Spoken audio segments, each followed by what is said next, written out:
Exodus Drum and Bugle Corps. One of the greatest things that I found was that music is always an encouragement and uplifting, and it gives the kids a chance to do great things in the community.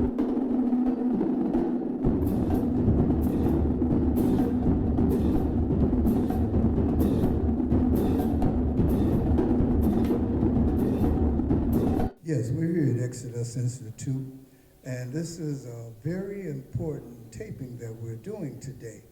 I wished I could have got this out last week because September, right?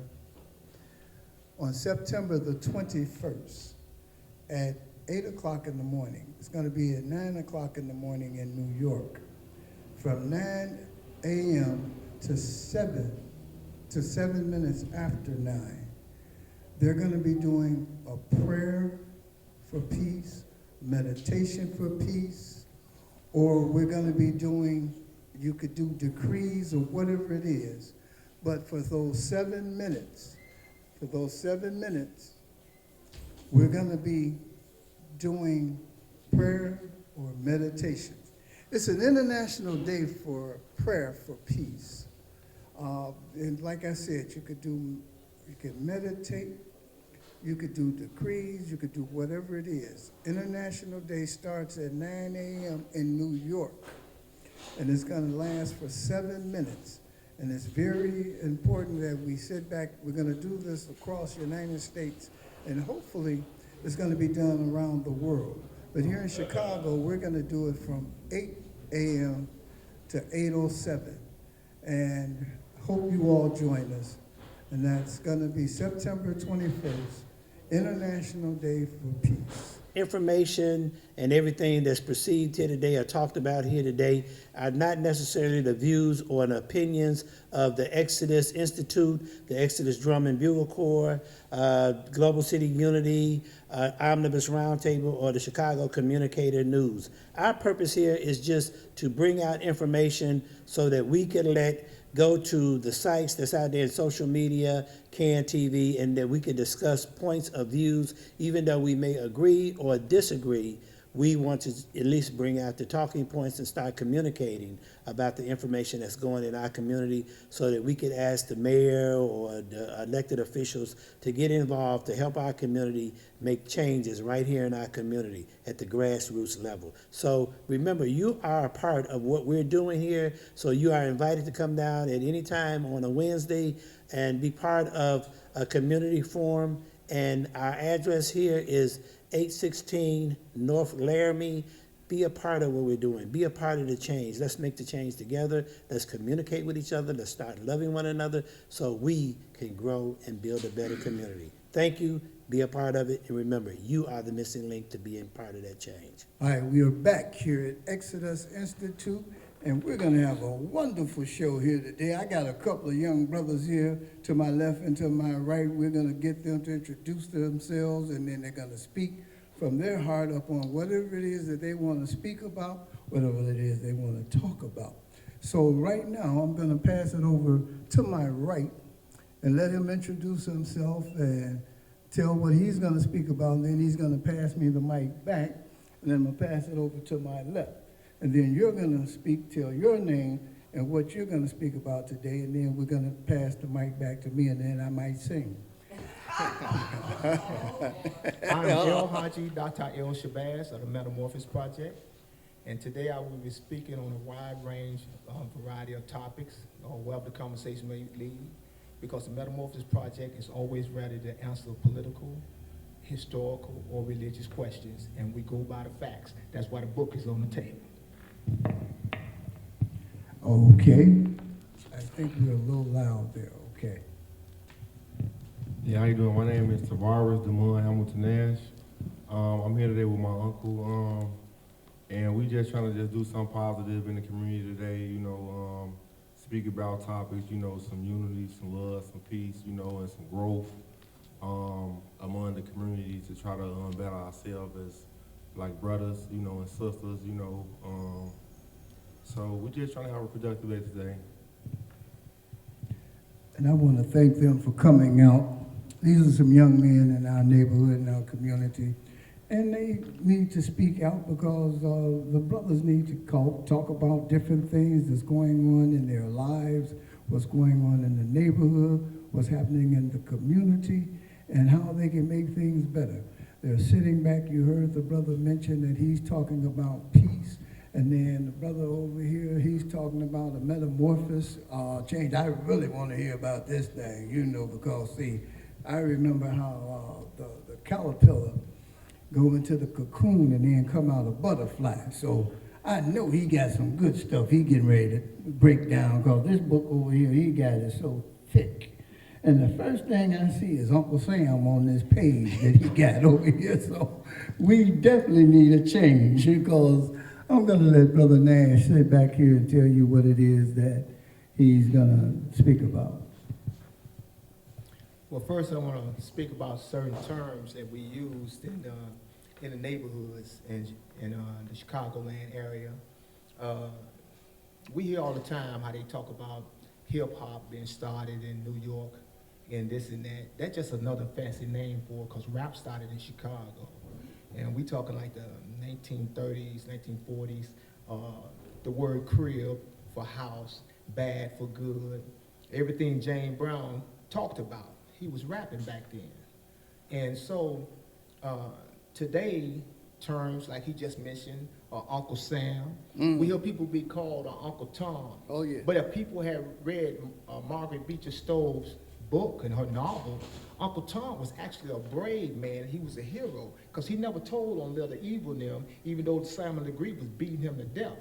You see what I'm saying? So he was actually an honorable man. And the reason Simon Legree wanted him was because all the agricultural skills that they had, you know what I mean? And he was very knowledgeable on how to grow certain crops in a certain field. And this year you can't put cotton over there, so you had to put something else there. You have to let the ground heal. You can't grow cotton in the same place. We knew this coming from the motherland of Kemet.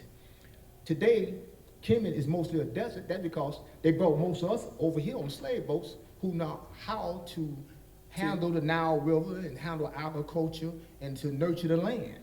And so when the Khazars moved in out of Russia, they ended up taking over land, but they didn't know how to take care of it. That's why they didn't want Joseph them to be released when they all came into Egypt, and when it was time for them to go, and they forgot the deal, and they wanted to keep them enslaved and stuff, because they just didn't know how to take care of their civilization. So they wanted to use the people from one of the first civilizations and the oldest people on this earth in order to take care of their country and culture. And they turned around and did the same thing over here with the Willie Lynch syndrome, because before the time of Willie Lynch in 1621, Europeans and Africans were getting married. They was couples until one of the slave owners got their freedom, and he had married a European woman, and here in America, at the House of Burgess, you got 50 acres of land for every contract you had of an indentured servant. So he sent her over and purchased 5 contracts of Europeans and Africans. So when he got here, they had to give this African brother 250 acres of land. His land now is called Angola down there. But they changed the law so that could never happen again, because they banned marriages between African Americans and Europeans. And so the underbelly side of this country is that they control how the laws are changed. That's why it's important for us to get out and vote. You see what I'm saying? Because we was already voting. We didn't get the right to vote in the 60s. We was already voting in the 1600s. They changed the law where we could no longer vote. You see what I'm saying? Mm-hmm. So all that marching in the 40s, 50s, and 60s for the right to vote, we was already voting. They took it from us. And so a lot of people don't know about these things, and I think it's like the 24th or 23rd Amendment or something like that, where people was grandfathered in because of their ancestors, so they made it where you had to be able to read and write. So if a European came there, he was grandfathered in because of his parents or grandparents, so he was able to, even if he couldn't read and write, you know what I mean? And that's just some of the laws that we'll be getting into over a period of time of coming here to speak. So we'll go more in depth into it. I want to hear more about this metamorphosis change that you were talking about. Well, the metamorphosis change is about taking the young people off the street, taking different organizations, giving them places to meet. They're going to meet anyway. But we might as well control where they meet. We might as well be able to speak with them, and we give them a little time to speak, and then they allow us to speak to them. And so we can change some of the bitterness in their hearts and their minds that done happened to them from the betrayal in different churches, the betrayal in different schools. Now, you might wonder about these betrayals, but young people, especially the younger children, they are very intelligent. They pick up on things. And if they go out and find out something that you should have taught them in school or in church, and they find it on the street, they're going to rebel against the standard system because they're going to feel like you hiding or lying something to them. You know what I mean? So embrace the young people in the community. In the 70s, when we was all part of organizations and stuff, we cleaned up the neighborhoods every Saturday. We had block club meetings with the precinct captain on every block. Every store owner donated pops or hot dogs and this and that. We got with the alderman. He had to come out. And the alderman ended up telling Mayor Daley, so Mayor Daley started supplying trucks to come through with brooms and stuff like this. But the Metamorphosis Project is talking about bringing that change back, that evolutionary change, back from that cocoon to a butterfly. Do you see what I'm saying? Because we have to take this energy that these young people got and focus it. This is their streets, and we have to remind them that this is their streets. So if this is your street, clean it up. Should be no broken bottles, drug paraphernalia in the neighborhoods for little children to get hurt on and stuff like that. You know what I'm saying? But you have to give them a reason to claim it. Right. And if you don't give them nothing positive to do, they just gonna hang out in the corners and do whatever. Some of them don't want to have to stand out there and sell drugs and stuff, but they want nice shoes. Some of them play basketball on teams. They want to hustle and get a little money and not have to beg for it. So it's to them, it's easy to sell drugs than to go out and rob people and carjack people. You see what So I'm they saying? have to be I want to taught. speak about that. Yes. Well, that's a mouthful that you said up there and said. Now, we got the nephew over here. He's ready to speak. And as far as that rap concerned, I remember some rappers back called King Pleasure. Yeah. You know, so I kind of go back at that time. Go ahead, my brother. All right. Yeah, but like my uncle said, with the Metamorphosis project, with the whole concept of the caterpillar to the cocoon to the butterfly, I wanted to just share some light about that because you got some young brothers out here that they'll know that they're gonna be a butterfly one day, right? All right. So that they're stuck in their caterpillar ways. So when you're a caterpillar and you're on your way to the cocoon, I just feel like that's a route of change, right? So once a young man is in his cocooning stage, he knows where he wants to be, right? So I feel like all these young caterpillars out here, right, they don't know about how to cocoon. So when they're in the midst of cocooning, that could be like a support thing, like a mediator, you know? And for people who like to tell their testimony to become the butterfly one day, you know, to say that you have arrived, you know? So yeah, so like I say, that concept, the butterfly to the cocoon, yeah. This is the concept. I'm so glad that these gentlemen are here speaking upon this change that's been taking place, and that's something that we do here at Exodus. One of the things that was done here in this building, we used to bring all of the block clubs into this building. And all of the block clubs would sit back and meet. And it was during the coronavirus when they didn't want people to meet and come together and discuss things in their neighborhoods and how things were happening and changing, because we are changing. Everybody on the face of this earth is being elevated to another level. And it's not necessarily, we're not gonna just go and say we're gonna be in a cocoon, because that cocoon was when they put us in that coronavirus and we couldn't go nowhere. Now is the time for us to rise up and be those butterflies that you all are talking about, because we are elevating. We are elevating from the third dimension to the fifth dimension. And this fifth dimension is a change that's coming on the face of this earth, and it's a spiritual change. It's not a religious thing. It's not about religions, this religion or that religion. It's nothing like that. It's about a spiritual change that's being done divinely. The youth that are out here in these streets and in our neighborhoods, I'm not going to call their names because I've said it from time and time again. And it is up to us to sit back here and open up our doors so that they could come here and they could be taught how. It's not about, they already know the truth. They already know the way. But we have to stop the negativity for getting to them. We have to surround them with the knowledge and the support that they need to help elevate us. They are actually here, these youth are actually here to save the world. And it's not just in one race, it's in all races. This is a movement that is happening. It is a divine thing. This thing is going to be so natural. This change is not going to just come about to a few, but it's going to come to a majority. There's a group called the elite. I'll go on and say it. That don't want this change, don't want you to know this knowledge, and they're trying their best to keep everything there. When we went into that cocoon, I keep saying it was that coronavirus that put us in that cocoon, and now the doors have opened up. As more people opened up for this spiritual change that is taking place. It is not a religion at all, but it's so spiritual. We're moving into the fifth dimension. It's a world gonna be of peace, love, harmony, and unity. And so young brothers and sisters, we're right here at Exodus Institute. We're here for you. You can come out and speak, especially those of you that happen to be awake, that know what's going on and what's happening and how you're being attacked. You come on down here. We're here every Wednesday from 12 to 2. Come on down here and spread your opinions and different things out. So I'm going to give this back over here to Brother Nash because I know he's sitting over here. He's got a world of information.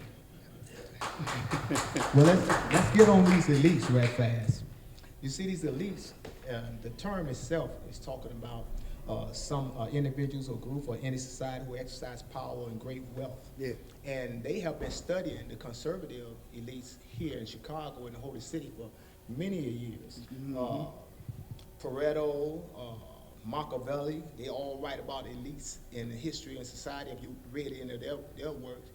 And people don't realize the 10 bloodline families that run the country, you know, back in the days with the Vanderbilts and the Gettys and Howard Hughes and all these people, they control actually what goes on in the community. You know what I mean? And people don't realize when they watching social medias and doing other things that just like when the holiday season come and they say it's a shortfall on this and everybody flock to go get it. All the time they got White Houses full. Right? When the COVID happened, they started raising the prices of everything, saying it was a shortfall. Well, you pay farmers not to grow food. That's what Farm Aid was about. Mm-hmm. How about paying them farmers to go on and grow food, allow people to have so many chickens in their backyard. And not that GMO food. Exactly.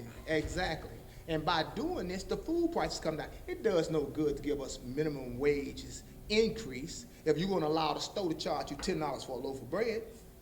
So you don't see the money. And so we all fall for this and we get blindsided. They'll throw something on the news so you'll watch this and not pay attention what's going on with the election. Donald Trump trying to run for president. Okay, well, wait a minute. Don't get me wrong. I don't knock a gangster for laying down a gangster play. See, they didn't pay attention to it, but us streetwise guys, we knew the play he was laying down. Mm-hmm. He was a Democrat, flipped to Republican. Mm-hmm. He used what Ronald Reagan did, because Reagan was a Democrat, and he flipped to Republican to win the party. Trump did the same thing. And then everybody say, well, y'all just feel that way because y'all are African Americans and y'all for the Democratic Party. The first original Republican Party was African. The first party that came out, Washington and Adams, they was both Whig parties. Adams and it was Jefferson. Once Jefferson got in office, they became Democratic Republicans. And I think the next 4 presidents out there became Democratic Republicans. After that, it was the Whig Party. It was Jefferson the Whig had Party. all them black kids too. Of course. And in any case, They finally split apart, and I think the Republican Party came back out again in the 1800s, 1828 or something like that. They came back out as a separate entity. But the first original party, they didn't come with the good old party until they moved to Grand Rapids, and then the Republican Party became the good old party. Everybody know why they became the good old boy party in Grand Rapids, why it was called that? Why is that? Do you really know where the Ku Klux Klan was based at? Lansing, Michigan. Lansing, Michigan had more Ku Klux Klansmen than any city in the South. So they used to ride down there, commit these atrocities, and then secretly come back this way. See, because the government had put the So Klan that's why down. they had to put them comb heads on their head. to Exactly. Cover up The who they hide. were. Yes. Oh, yes. okay. And so we need to teach the young people this. You see what I'm saying? Because they grew up, they don't know the history of Democratic Republic, and most people don't. You can take 10 people and you ask them anything about Democratic Party, they can't tell you nothing. You ask them about the Republican Party, they can't tell you nothing. Well, They to just tell know the- they're a part of the party. to tell They the don't truth, know- they don't know. They don't know what the foundation is. Neither party Right. is that good in the first place, because what's going on out here, you know, sometimes you could be deceived. See, they may not have them cones on their head. Right, now, right. You know, and they hide behind certain things and parties and all of this other stuff. Right. So whether it's a Democratic Party where we, with Lincoln Freedom because he was a Republican or whatever, Right. it really don't matter, because like you said, there were 13 families that sat back and established, and they sat back and run some different things Right, on the right. face of this earth. Even in World War II, there were two brothers. One funded one side of World War II, and the other brother funded the other side. You understand? It was in trading places where you saw Eddie Murphy play the role, Right. where he had two brothers do something to him, and the bet was $1. The movie showed just how you could break people down Right. and how you could build another one up. They tore down, I want to say, a Republican, Right. and then they build up a Democrat over $1 bet, just to prove what they could do to people, how they could control certain things. Now, these 13 families that he was talking about, they've been here since the beginning of time, doing some evil things on the face of this earth, and they haven't stopped. They may have come from a whole family of evil doers, and they be behind closed doors, and they sit back and they manipulate and sit back and say, well, you made your million, you made your million, but we could take that away from you very easily. So get out here and do what we tell you to do, and it don't matter to them whether you're a Democrat or Republican, because they sit back and run this. Well, there's also one that runs all of this, and at the present time may be causing them to lose out upon what they're doing in this world. And like I said, there's a division, a dimensional change that's about to come. And we're waking up and we're rising up to understand that neither one may be perfect, neither one can do it, but you better go with the one that can sit back and help you. And I'm not saying that just because I was raised up and we sat back and they used to give you a little chicken or something, or throw you a little something out to go out here and vote for this one or that one or whatever the case was. You know, there's a time that you have to sit back and do what is right. You don't just go along with a party because you came up with that party. You don't go along with this one because they sit back and you've been doing this for over some years. You have to go with the one that's going to sit back and actually help and do what is right. And I haven't seen any of them do things perfectly right. And it's just so hard. We have to get on the politicians in our neighborhoods and in our communities. They're sitting back like they're the ones that's superior over the people. No, you are a servant for the people. And you better start acting like you are a servant for the people. You got to start helping. That's the way that you go out here and vote. That's what we're supposed to do. We're supposed to sit down here and have the politicians work for us. But they're not doing it, then we have to get somebody else off up in there. Did you want to ad-lib something on that? Well, what I want to speak about on that is just like I say with the young people. These people are votes. And if you can get 10 young people to come into the institutes where they can ask questions, get real answers, and hold real conversations, so that they will have a sense of pride, feeling like they're part of the community. Now, each one of those 10, they know 10 people. And these are votes. So you get the alderman, deputy mayor, whoever down here. And if these people don't come down here, that's when we go to the media. And we say, you want to find some kind of peace on the street, this and that. Well, these young people down here ready to talk to you. I don't care if it ain't but one person. If that politician don't come down here, we supposed to be on his doorstep with the news and everybody else. How can you deny this future voter a chance to speak with you? You're doing nothing anyway. You're sitting off in your office, you're doing nothing. You know what I'm saying? Mm-hmm. It's a fact. They are doing nothing. They getting paid all this money to do jack nothing. From the president down, all of them hold the office, they don't do anything. Are they like kings and queens? I mean, they worse than kings and queens. Who they need to talk to was Queen Sophia. Queen Sophia was the first African queen of the Northwest Patches up in Michigan. That's why everybody was trying to get to Michigan to get to Canada, because she married Archduke Ferdinand, and so she was a mulatto sister, and she wouldn't allow no slavery up there, and that's why the Underground Railroad was going up that way. So people say, there wasn't no black queen of Michigan. I said, well, you better go look in your history book, look up Queen Sophia. Mm-hmm. You see what I'm saying? Mm-hmm. But this is what they don't teach young people. This is what they don't teach our young Nubian sisters. So they have no sense of pride because they think we don't hold no place in history. See what I'm saying? All right, okay. And we got the nephew ready to speak over here. He's gonna tell us about what it is. Yeah, just like my uncle said, you got one that can bring 10. I was a part of the CATS team, community action teams on Laramie and Madison 10 years ago on 2013. I was a mentor over the mentor program. So the youth came, they was mentees, and they hired people like me to tell my testimony of how I came through the streets and how I changed my life, to them.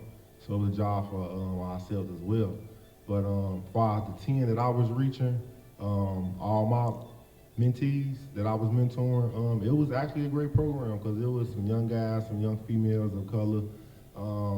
They just wanted to change. And it was I was a mediator, because they couldn't reach the older people and the older people couldn't reach them. So the mentors was mediating everything, to just speak their language in a set of terms, to just have them do the right thing. But a lot of them, they left the streets alone. They came back, they graduated, they got their high school diplomas, went out to college. They had made me proud, because I know I did some things and changed my life, try to get it better. And that's a great idea because they don't got no program like that no more. So some people that's got some power, I feel like that'll be a great program because the ones that won't change, like we were talking about that caterpillar to the cocoon to the butterfly, those that know what a butterfly is, that they want to be achievers, they want to be successors. So their process of getting there, so the ones that won't help, you just need some programs out here to help them. See how it is? This is so divinely done. Now, he just sat up here and told the whole story, how he was the mediator in between those things. And what we happen to have over here at Exodus is an in-between. We happen to have the rites of passage right here in this building where we're sitting back. You can't go out and do certain things if you don't come in. The same way that they do off up in the churches. You got to open up the doors and be available for them. And it's so hard for our youth. They're frightened to come and go across certain territories and different things. So sometimes you need a person that can go and be a mediator. He wasn't just a mediator to talk to the politicians. He had to be a mediator for them youth to get over where he was so that they could get across the street. Because I got a group of guys over here that can't come on this side of the street right now. You know, there's a group that's down here off of Division that can't come across Augusta, you know, and so you have to have a mediator. And I got a couple of mediators sitting up here with me. You understand? Because see, these young brothers, they're sitting back and they're telling you this. They just don't know that they're going to do this here at Exodus. Oh yeah, they're going to do this here. Because see, this brother was sitting up doing a show with me. And they were getting ready to go and have a little meeting. Well, they were getting ready to fight. These two different organizations might have been in the same organization, but there was something going on. And the brother said, listen, I'm sorry, but I'm gonna have to leave your show because I gotta go mediate something. And so they're here. They wanna help. They're supplying the knowledge and the tools to help solve some of the problems in our neighborhoods and our community. And we need our seniors to sit here and to tell, because see, all of us wasn't good either. You know, some of us did some terrible things too, you know. That's right, speak I that mean, word. some of us happened to be pretty bad not too long ago, because see, I can go back into some history of my own self. You know, I ain't gonna sit back here and say that I was always blessed like this. I had to go through something in order so that I could be able to reach back and help somebody. You know, and I found out that my going through it, because when God told me, when I was crying, because I couldn't help my children were going through something, and I was going down the street with tears running down my eyes. I said, God, this is not the man that I'm supposed to be. I just sat back and my children are going through all kind of different turmoils, and as the tears were crying, he told me, he said, go, sin no more. Don't worry about all of that. And the development where he told me to go and what to do and how to do it, the change. There had to be a change in my life. I had to gird up my loins and sit back here and become a man of God. I am a child of God. I come from God, and I have to do godly things, and I wasn't doing them at that time. But you got some young brothers here that's getting ready to come over here to Exodus. Y'all getting ready to do some things over here. Y'all getting ready to help these brothers and sisters and help these brothers to sit down here and come together and realize that there are some people that want to help them, that here to do something and can help them. And we're going to help y'all do that over here at Exodus. Would you like to elaborate on that? And what time you start? Well, I already started. I started cleaning up around the building. I've been doing my volunteer part. All right. And I'm asking the public, where are the rest of y'all? Y'all all cried about these programs not in your community and stuff like that. Well, the Exodus Institute is here, and we need help. We need y'all to come fill these seats up. We need y'all to come and give y'all voice, and so that you can find some inspiration for whatever it is that you may want to do. You might be good at artwork, hobby craft, auto mechanic. Come on down here and tell us. We might got some work for you. You know, but the Exodus Institute is a lot different than a lot of other institutes because they actually give people a voice. All right. Now, you want to close? Well, I just look forward to the opportunities, you know, and a chance to myself be a voice, you know, and once again, I could be a mediator, you know. Great leaders make more great leaders. So I hope that's what we're doing here. Let me say one thing before I leave.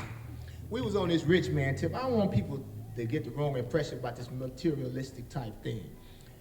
You're the richest man in the world if your bills are paid, you don't own nobody, food is in the icebox, you doing the best you can. That makes you the richest man in the world. I remember Bill Gates had to pay $18 billion in back taxes. I'm telling y'all to your face, you can tell whoever the president is, you would have to come and find me to get $18 billion out of it. Okay? So if you think because people are billionaires and millionaires that their life is easy, you are wrong. They got more debts and more bills and more trouble than a person who just living a simple, easy life And that's what Yahshua Messiah was talking about. That's what Allah was talking about. Buddha, going through the list of religions, and they all tell you, as long as you got peace of mind, materialistic things don't mean nothing, because you sure can't take it with you. I'm so glad that these young brothers, well, one young brother, and one a little younger than me, we're gonna get some opportunities to get some things over here for them. We're gonna be able to assist them with some financial needs. We don't have any money, Exodus per se, but we might be able to get some programs in here where we can get y'all some money off up in here, put you some food in the ice box, might be able to get some things rolling. You could be rich like you sat back and said, because you're giving back and reaching back and grabbing somebody in the neighborhood and you're doing a pull-up. And that's what we're all about over here. Exodus is the movement of God's people. And we are right here at 816 North Laramie. And we want to thank you. Give them a round of applause. And God bless you.